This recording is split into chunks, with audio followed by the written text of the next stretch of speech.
शाम को 4 बजे से लेकर 7 बजे के बीच में शंकर और पार्वती के भ्रमण का समय रहता है। मेरे देवाधिदेव महादेव और माता पार्वती के भ्रमण का समय, भगवान शंकर पार्वती घूमने को निकले।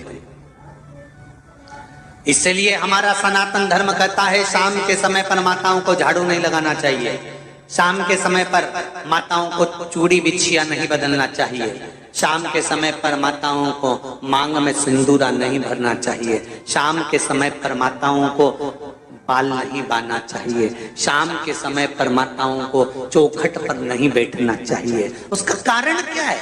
क्योंकि पार्वती जी ने भगवान भोलेनाथ जी से कहा था कि तुम मुझे रोज शाम के समय प्रदोष काल में भ्रमण के लिए लेकर जाते हो, मेरे लिए आज्ञा क्या है? शंकर भगवान ने कहा सुनो पार्वती, मंदिर के अंदर नंदी रहता है, जाने वाला यात्री जब मंदिर में मेरा दर्शन करने आता है तो नंदी के कानों में कहकर जाता है कि शिव जी को मेरे यहाँ लेकर आना। मैं नंदी के अनुसार उनके घर जाता हूँ, मेरा काम है उनका कल्याण करना और तेरा काम है उनके घर की नारी को अखंड सौभाग्यवती का वर प्रदान करना, ये तेरा काम। तब पार्वती माता ने कहा अखंड सौभाग्यवती होने का वर मैं तो दे दूंगी, पर उस समय पर माताएं चूड़ी बदल रही होगी, हाथ से चूड़ी निकाल रही होगी तो मैं वर कैसे दे सकती हूँ? मांग भर रही होगी तो मैं वर कैसे दे सकती हूँ? उस समय पर चूड़ी बिछिया बदला जा रहा होगा तो मैं वर कैसे दे सकती हूँ? उस समय पर झाड़ू लग रही होगी तो मैं लक्ष्मी को वहां कैसे भेज सकती हूँ? आप बताओ। तो शंकर भगवान ने कहा प्रदोष का समय एक ऐसा समय होता है, शाम का समय ऐसा होता है जिस समय पर केवल शंकर और पार्वती की आराधना का समय होता है। हम तो कई लोगों से कहते हैं अगर आपके यहाँ संपदा नहीं आ रही है, बहुत मेहनत कर रहे हो, फल नहीं मिल रहा, कहीं नौकरी, कहीं सर्विस या कहीं व्यापार या व्यवसाय में कहीं तकलीफ आ रही है, हम सबसे कहते हैं शाम का समय पकड़ लो, शंकर जी के मंदिर में दिया लगाना प्रारंभ कर दो।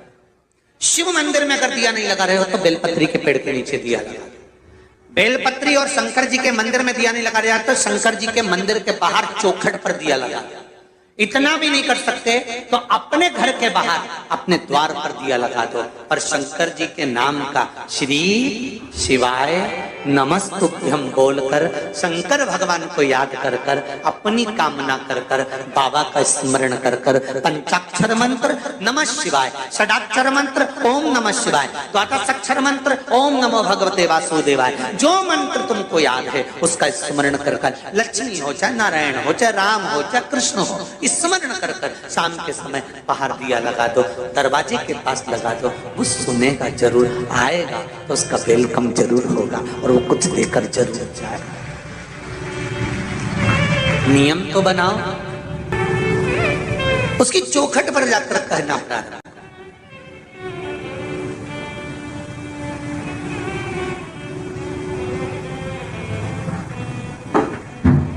बृहस्पति महाराज ने कहा कि शाम का समय जो प्रदोष का समय होता है उस समय पर इंद्रदेव तुम शंकर जी की आराधना करो। शिव आराधना से शंकर जी जो मार्ग प्रशस्त करेंगे, शिव आराधना से जो शंकर जी कहेंगे वो तुम करना, ठीक है? आराधना करी बाबा भोलेनाथ जी।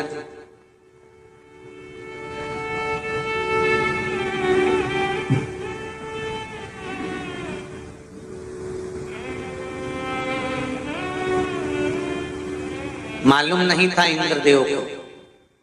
बृहस्पति महाराज ने प्रदोष की महत्वता समझाई तो प्रदोष का समय जानकर शंकर जी पर 7 बेलपत्र प्रदोष के दिन इंद्र ने समर्पित कर दी बिना सोचे। कितनी बेलपत्र? 7। प्रदोष का व्रत करो चाहे ना करो, मंदिर में चढ़ी हुई बेलपत्र को उठा लो,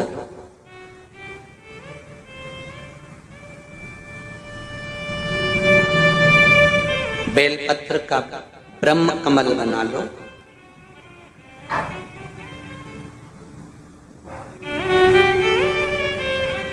ब्रह्म कमल का मतलब होता है डंडी बीच में रहे, आसपास पत्तियां रहे। 7 पत्ती का ब्रह्म कमल बनाकर, जैसे ये पत्तियां हैं एक जैसी रखी हुई हैं तो इसको फैला लिया 7 पत्ती को, आपस में फैलाकर ब्रह्म कमल बना लें। प्रदोष का व्रत करें ना करें, जरूरी नहीं है कि वृक्ष से ही पत्ती लेकर आओगे तो ही शंकर जी को चढ़ाओगे। शिव जी पे से चढ़ी हुई उठाकर धोकर ब्रह्म कमल बनाकर बाबा से विनय कर कर, हे प्रभु आज मैं इस काम के लिए जा रहा हूं, बाबा मेरा यह कार्य है, बोलकर श्री शिवाय नमस्तुभ्यम बोलकर शिवलिंग पर समर्पित कर दो। दिन भर के प्रदोष व्रत का फल बाबा एक बेलपत्री समर्पित करने पर ही प्रदान कर देता है। शिव है। प्रदोष व्रत कर रहे हो उससे बढ़कर कोई प्रसन्नता नहीं, पर नहीं कर रहे तो प्रदोष के दिन या 12 महीने शिवरात्रि आती है। कर्पूर गौरम करुणावतारम, आप स्वयं कपूर की भांति हैं महाराज। कपूर जानते हो? अरे बोलो तो चमके। आरती में कब जलाया जाता है? जब आरती पूरी हो जाती है। कपूर क्यों जलाया जाता है?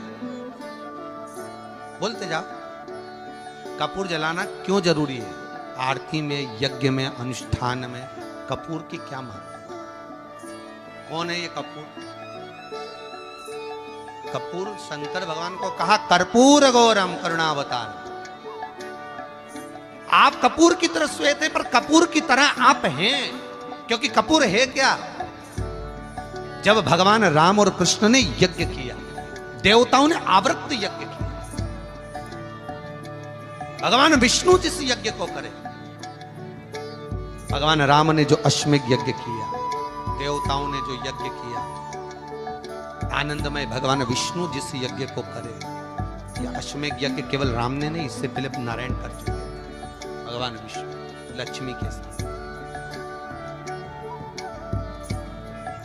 अश्वमेध यज्ञ का अश्व राम जी के समय पर तो लवकुश ने पकड़ा था, पर विष्णु भगवान के समय पर वो यज्ञ का घोड़ा सब दूर घूमता है।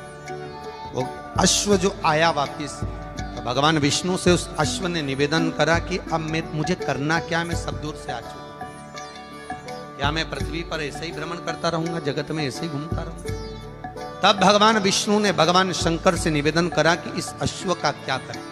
शंकर भगवान ने 33 कोटि देवताओं को विराजमान किया। शंकर अपने अंदर 33 कोटि देवताओं को बिठाकर, तब भगवान शंकर ने हाथ में गंगा का जल लेकर उस अश्व पर छोड़ा, तो उसको कपूर बना दिया। कपूर बनाकर उसको यज्ञ में समर्पित कर दिया। भगवान विष्णु से कहा, सुनो विष्णु, यज्ञ की पूर्ण आहुति पर यह कपूर के रूप में ये अश्वमेध यज्ञ के अश्व को दान दिया गया। अर्थात पृथ्वी पर मनुष्य यदि अपने घर में आरती पूजन में कपूर को प्रज्वलित करेगा तो उसको 1000 अश्वमेध यज्ञ का फल उसी समय पर प्राप्त हो जाएगा। इसलिए हर आरती के पूजन के बाद कपूर का टुकड़ा जलाया। कपूर की बड़ी महत्वता है हमारी। यदि घर में क्लेश मचा हुआ है, बहुत अशांति है, बहुत ज्यादा क्लेश है, बहुत ज्यादा क्लेश, तो कपूर के 4 टुकड़े कर लीजिए और 4 टुकड़े कर कर चारों दिशा में घर में रख दीजिए। कितना भी झगड़ा चल रहा होगा, कितना भी क्लेश मचा होगा, शांति हो जाएगी, अपने आप शांति हो जाएगी 5 या 7 मिनट के।